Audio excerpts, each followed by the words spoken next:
Bonsoir à tous, assalamu alaikum. Alors, toujours, je vous souhaite un sahar ramadankum, un sahar ftorkum. On commence toujours avec cette introduction un petit peu sucrée. Aujourd'hui, j'ai le smile, j'ai le smile parce que l'Olympique Lyonnais a gagné. L'Olympique Lyonnais, comme dire Olas, dans ce match, justement, dans la clôture de cette journée de Ligue 1 face au Paris Saint-Germain, qui était censé être le match de gala. Pas tant que ça, on va en parler. Le mot du match, hein, on va en parler directement. Le mot du match, frustrant. Frustrant. Bref, avant d'en parler, on va avoir une belle analyse concernant ce match-là. Alors, déjà, je tiens tout simplement à vous remercier pour les 300 abonnés. Je crois que je suis à 324 au moment où je tourne la vidéo. C'est super. Franchement, j'ai une trentaine de vidéos, 324 abonnés. Moi, je suis très content. Je ne m'attendais pas à ce que ça prenne. Et je vous remercie. Et de toute façon, ça soutient. Je reçois de beaux commentaires et ça va continuer. Mais aujourd'hui, on va pas parler du FC Barcelone. Aujourd'hui, on va parler de Lyon. Parce que moi, les gars, je suis un gone, les gars. Moi, je suis un gone. Ok, je fais pas mal de vidéos sur le Barça parce que c'est aussi un club que je supporte. Mais moi, je suis lyonnais. Et en plus, aujourd'hui, qu'est-ce qu'il y a de mieux, hein? Une vidéo de moi, déjà. Ça, c'est pas mal. Et en plus, qui parle de Lyon et qui parle du PSG. Deux clubs que j'analyse autour d'un gros match. C'est parfait. C'est parfait. Bon, plus sérieusement, les gars, c'est une belle victoire. Mais pourquoi j'ai dit frustrant? Frustrant parce que moi, je suis pas un youtubeur qui va avoir un parti pris. D'accord, les gars? Oui, déjà youtubeur. Pas un parti pris. Ouais, on a gagné, super, on leur a mis la treiha, à voir les combinaisons avec Tolisso. En plus, on aurait pu gagner 4-0. Oui. Non. Là, on va essayer d'être pro, les gars. On va être pro, on va essayer de développer le match. Et on va parler directement de mes attentes et du contexte. En fait, quand tu vois le contexte du match, tu dis, moi, comment je voyais ça, je me disais, enfin, j'ai peur de la treiha, en fait. J'ai vraiment peur de me prendre une salle... parce que qu'est-ce que tu vois? Tu vois le Paris Saint-Germain qui a enchaîné pas mal de défaites cette année. C'est c'est l'un des pires Paris Saint-Germain, mais qui reste quand même assez dangereux parce que tu as un duo de joueurs qui peuvent te changer le match sur quelques actions. Ils peuvent aussi se remettre en mode combat. On l'a vu. En plus, aujourd'hui, il y avait un événement spécial. Il y avait tous les indices sont tirés, entre guillemets, d'une belle soirée. Tous les indices d'une belle soirée. En plus, ils avaient enchaîné pas mal de défaites. Ils voulaient être un peu revanchards. Tu avais Marseille qui avait lâché quelques points. Donc, le Paris Saint-Germain qui pouvait mettre une certaine distance. De l'autre côté, tu avais un Olympique Lyonnais qui fait une mauvaise saison, qui est 10e, qui en Ligue 1 n'est pas satisfaisant. Tu fais des matchs moyens face à des équipes moyennes de Ligue 1. Tu n'arrives pas à concrétiser ou à matérialiser sur les quelques petites séries que tu peux faire. Et en plus, tu as un match de Coupe de France face à Nantes. Donc tu t'es dit, pour une fois, Lyon va prendre le PSG comme sparring partner. Alors que d'habitude, c'est l'inverse. Quand le Paris Saint-Germain affrontait Lyon, et c'est pour dire la décrépitude du club, hein, franchement, des deux côtés, hein, de toute façon. Mais bon, moi, je vais parler de l'Olympique Lyonnais. Avant, quand le PSG nous affrontait, c'était un match qu'il fallait gagner. Lyon allait te mettre dans la difficulté. Le résultat du soir fait que, mais en vrai de vrai, là, on est en train de parler du contexte du match. Quand tu vois, tu dis, mais les gars, Lyon, déjà de base, c'est pas ouf. Là, si tu dois faire tourner en prévision de Nantes, bon. Mais donc, moi, je sais pas vraiment à quoi m'attendre. Et je voulais absolument éviter la treiha, comme j'ai dit. Et ça fait 3 fois que je le dis, mais parce que c'était vraiment des appréhensions. Je me dis, ok, la Ligue 1, c'est mort, mais éviter la treiha, des blessés, peut-être un peu trop d'intensité. Je sais pas comment tu vas aborder le match. Et justement, les 5-10 premières minutes, on peut même étendre à un quart d'heure. Mes craintes se sont confirmées parce qu'on avait un Paris Saint-Germain qui faisait une immense pression, une très très grosse pression sur les buts lyonnais. Ils n'arrêtaient pas de perdre des balles. Bon, j'ai pas parlé des formations, mais l'Olympique Lyonnais il jouait en une sorte de 3-5, 3-5-1-2, enfin en 3-4-1-2, voilà plutôt parce que ça faisait 12 joueurs. C'est fini Turpin, hein, je vous vois les blagues arriver, je vous vois. mais tu avais le double pivot entre guillemets qui devait suppléer la défense et essayer de se projeter vers l'attaque, ressortir les ballons. C'était Le Penant, Thiago Mendes, parce qu'il fallait faire tourner. Tolisso, c'est une santé fragile. Cacré, peut-être qu'il fallait le garder un petit peu frais parce qu'il s'était blessé avec les espoirs. Donc à ce moment-là, tu dis, bon, ils n'arrivent pas à faire sortir les balles. Nos défenseurs, c'est pas non plus Beckenbauer à ressortir des superbes balles non plus. Donc bon, ou même Nesta, enfin Nesta, non, peut-être pas. On va dire Hummels qui a une belle sortie de balle. Donc tu dis, comment faire? Et Paris Saint-Germain faisait une immense pression au début. Et tu as des occasions, et moi je me disais en plus Messi qui revient, il s'est fait siffler, peut-être qu'il est énervé, des bonnes touches de balle, il orientait bien les ballons, tu avais quelques petites combinaisons, tu dis ah ça peut craquer. En plus tu as le retour de Lopez dans les buts, on ne sait pas ce que ça peut donner, et tu avais énormément de pression. De l'autre côté, les Lyonnais, les 5, 10, 15 premières minutes, ils n'arrivaient absolument à rien faire. Pas de sortie de balle, et quelques fois où tu avais la balle, tu veux voir un Cherki qui faisait des contrôles semelles, tu voyais qu'il pouvait combiner entre Cherki, Lacazette. Bon, Amin Sarr, j'en parle pas, de toute façon il est sorti très rapidement, mais tu voyais qu'il y avait quelques petites combinaisons entre eux. Mais ça restait un petit peu imprécis, il n'y avait pas de projection, ils gardaient un peu trop la balle, les joueurs parisiens revenaient. Et moi je me suis dit, c'est le début d'une soirée cauchemardesque. Sauf que là, Paris Saint-Germain ne profite pas de son temps fort et l'Olympique Lyonnais commence à C'est-à-dire, il y a peut-être moyen de faire quelque chose, en fait, finalement. Au même titre que les autres équipes, au même titre que Lens cette année, au même titre que Rennes. Tu dis, il y a peut-être moyen de faire quelque chose. Et ben, ils y vont. Ils commencent à leur rentrer dedans, ils commencent à jouer un peu plus haut, ils croient en leur chance, et tu commences à développer quelques actions, et même à te dire, mais on est en train de rater des sales actions quand même, parce que t'avais des face-à-face où Lacazette il glisse, à un moment donné, il peut mettre une frappe pied gauche, il revient sur son pied droit, il tombe. On a réussi même à avoir un péno à un moment donné. On a réussi même à avoir un péno sur l'entrée de Barcola, parce que Amin Sarr était sorti blessé, donc c'est inconséquentiel, mais l'entrée de Barcola, on va en parler. Il rentre, le gars, il réussit à s'en sortir. Cherki et Lacazette qui arrivent à faire de bons décalages. Donc l'Olympique Lyonnais est en train de prendre le match à son compte. À un moment donné, tiens, une petite anecdote. À un moment donné, t'as le commentateur de Prime. Mais les gars, ok, je veux bien qu'il y ait une écriture positive de la Ligue 1, mais khlas, blaqal. Vraiment, doucement, les gars, faut doser, quoi. Cherki qui rate une balle et qui dit, ah tiens, le joueur le plus technique sur le terrain a raté une passe. Ok, les gars, non, khlas. Non, les gars, surtout quand tu sais que dans la même équipe, dans l'équipe d'en face, t'as Messi, t'as Verratti, t'as Mbappé. Bon, même à Lyon, c'est peut-être pas le plus technique, hein, en strict sensu de la technique, hein, vraiment. C'est pas parce que tu me fais des... Bon, bref, c'est pas le débat, Mounir, calme-toi. À ce moment-là, quand t'as le penalty de Lacazette, moi je me dis ouverture du score, pourquoi pas, je sentais peut-être un arrêt d'Idio, il le rate. Et là, je me dis, ah, écoute, alors regarde, ils font une super entame de match, ils n'arrivent pas à te crever. Tu réussis, malgré, parce qu'il faut se mettre dans le contexte du moment, tu dis, bon, l'équipe, elle est pas ouf, etc., on n'est pas incroyable. Tu réussis à revenir, à créer quelques occasions, à bien combiner. Tu as des actions que tu rates, mais des actions grossières, parce que c'est un Lyon moyen, malgré la victoire.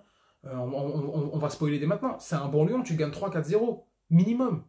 D'après ce que j'ai vu, un Lyon un peu plus efficace. Mais on va en parler surtout pendant la deuxième période. Tu as de grosses occasions que tu rates ou tu glisses, tu as le penalty que tu rates, et là je me dis, on va se faire punir.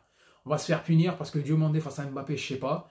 Mais mine de rien, on a continué à avoir un Olympique Lyonnais assez costaud, assez conquérant, qui envoyait, et un Paris Saint-Germain qui n'a pas, à part une frappe de Renato Sanchez en fin de deuxième période, mais je voyais rien de particulièrement intéressant. On avait un Olympique Lyonnais qui continuait à pousser, à presser, et à mettre à mal les joueurs parisiens. Et on commence la deuxième période sur les mêmes auspices. Parce que moi, je me suis dit, bon, là, il s'agirait d'essayer de capitaliser parce qu'il y a la place, mais tu étais toujours à 0-0, et bon, avec le manque d'efficacité des joueurs lyonnais, même si on marque beaucoup à l'extérieur cette saison, tu dis, encore une fois, tu es dans le doute.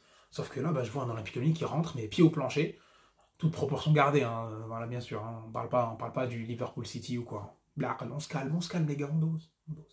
Donc on les voit rentrer en deuxième période où ils envoient quand même du charbon, et ils ont quand même pas mal d'occasions. Ils ont pas mal d'occasions jusqu'à même l'ouverture de Bradley Barcola. Très beau but, j'ai aimé la combinaison avec Saël Koumedi qui est en train de nous faire oublier Malo Gusto. Parce qu'à un moment donné, quand Malo Gusto se blesse, on se dit oh mon Dieu, il s'est blessé, il a la tête à Chelsea, etc. T'as un gamin de 20 ans qui vient du Havre.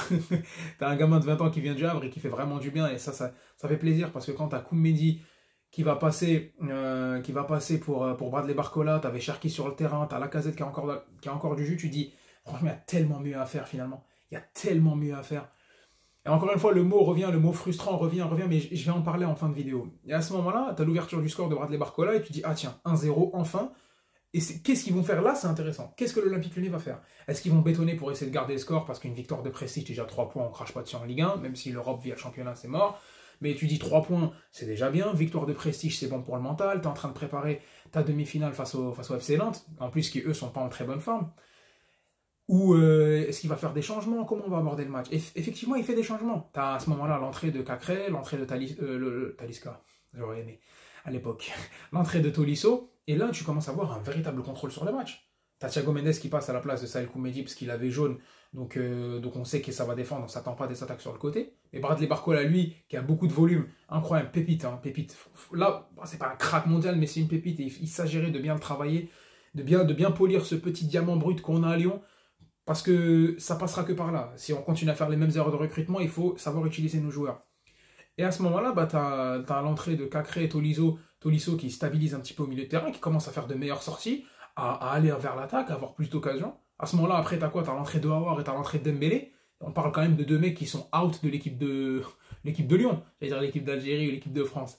Bon. Voilà. Mais à ce moment-là, tu vois les deux joueurs-là et tu te dis, mais l'Olympique Lyonnais se procure pas mal d'occasions.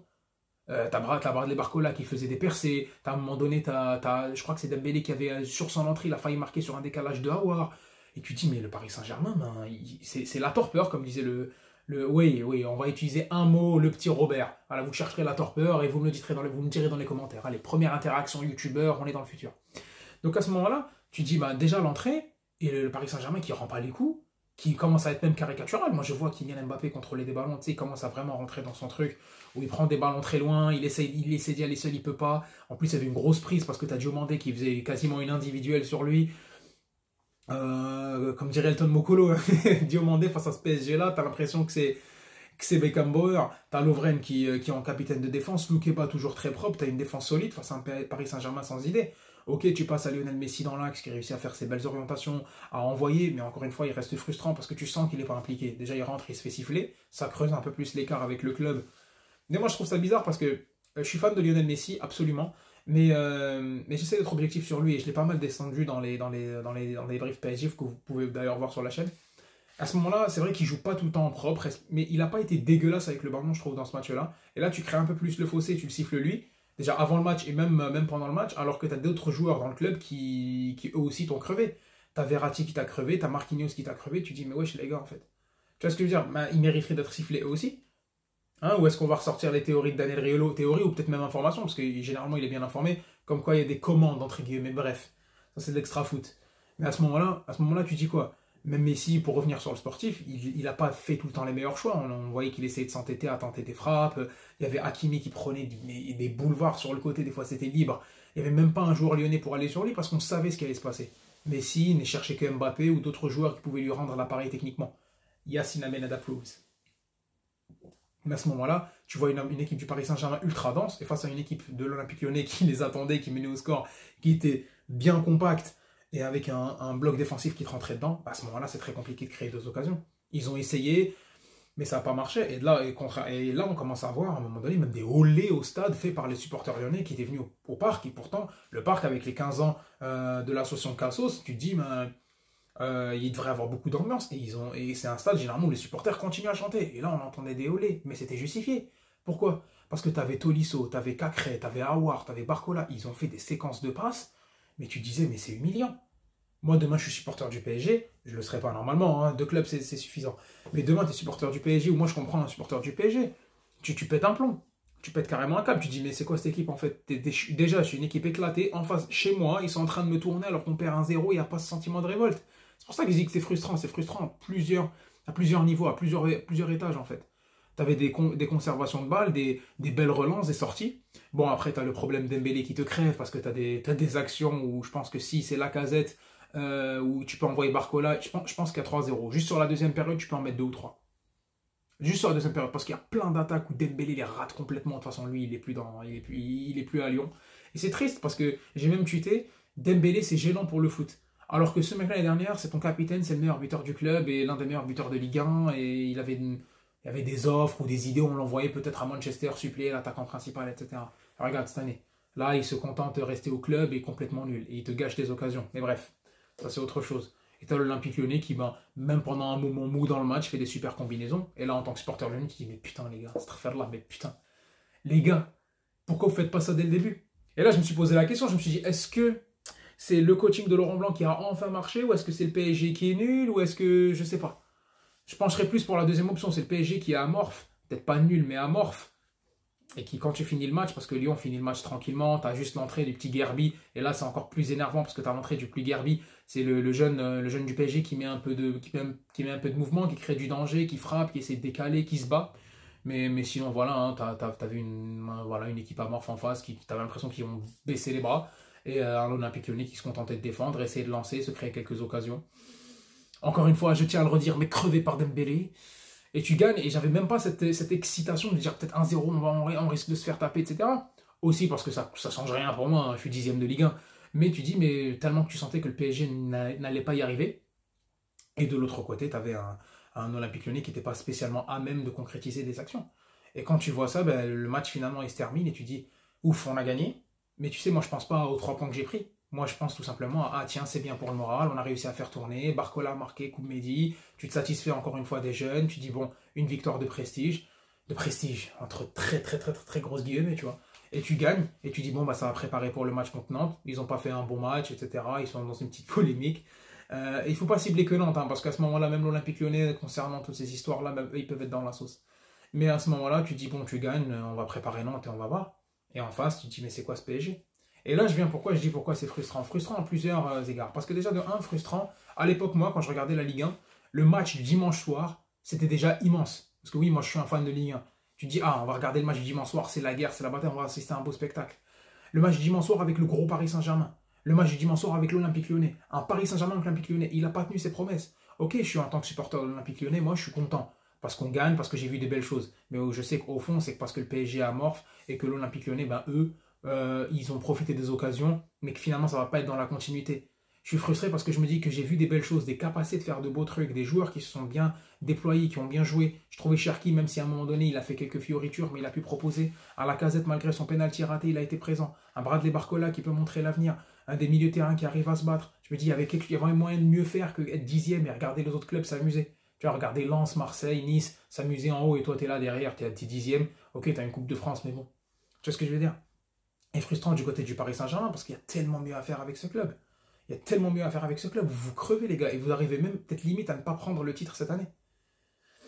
Ça amusera certains, mais moi, je ne suis pas supporter du PSG. Je m'intéresse à ce club parce que je suis un fan de foot, bien sûr. Mais je me dis, mais franchement, les gars, c'est tellement énervant. Je suis content d'avoir gagné, hein, et je serai toujours lyonnais et ad vitam aeternam, tu vois. Mais à ce moment-là, tu dis, rien que même pour le spectacle, même pour vous, je me dis, ouais, lèche, en fait, il y a tellement mieux à faire. En fait, et le problème, c'est que c'est encore des faux problèmes à cibler. Ouais, Lionel Messi, il passe pas la balle à Hakimi, mais c'est pas que ça. T'as un coach complètement largué, t'as une équipe ultra dense, t'avais aucun appel sur les côtés. Tu te faisais transpercer trop facilement. En plus, quand t'entends qu'ils veulent prolonger Messi et Ramos et qu'ils sont prêts à mettre le paquet s'il faut. Bon, bah, force aux supporters du Paris Saint-Germain, qu'est-ce que j'ai envie de vous dire. Et pour les Lyonnais, bah, félicitations pour notre victoire. On est content. On est content, mais ça a un goût amer parce qu'on aurait pu faire beaucoup mieux cette saison. Mais bref. L'essentiel pour nous, c'est de préparer le match face à Nantes. Ça a été fait, mission accomplie. Maintenant, il faut aller à Nantes, il faut aller gagner, il faut aller chercher cette finale de Coupe de France. Et qui que ce soit en finale, hein, que ce soit Toulouse, que ce soit Annecy, nous on prend, les gars. Nous on prend, il faut aller gagner. Et on espère, Inch'Allah, pouvoir aller voir la finale au Stade de France si on se qualifie. Et à ce moment-là, on fera peut-être un petit vlog, mais encore une fois, c'est du conditionnel. Mais bref, ça fait quand même déjà 17 minutes de vidéo. C'est une double analyse, c'est normal. J'espère que le match, en tout cas, le débrief du match vous a plu. Les sujets que j'aborde, en tout cas la façon dont je présente la chose. Je vous remercie encore pour votre soutien et je vous continue to do so, to continue on a building here. So, like, commentaire, abonne-toi, rejoins-moi sur mes réseaux sociaux et on se voit très très vite parce qu'il y a du lourd qui arrive. Il y a le Classico le mercredi, tu as le match de l'Olympique Lyonnais, il y a beaucoup de débriefs, il y a des sujets annexes, parler de l'équipe nationale, il y a plein de trucs qui arrivent. Alors si tu veux voir ce BG là, parle encore une fois de football, tu sais ce qu'il reste à faire. Salam alaikum et bonne soirée, on se voit bientôt.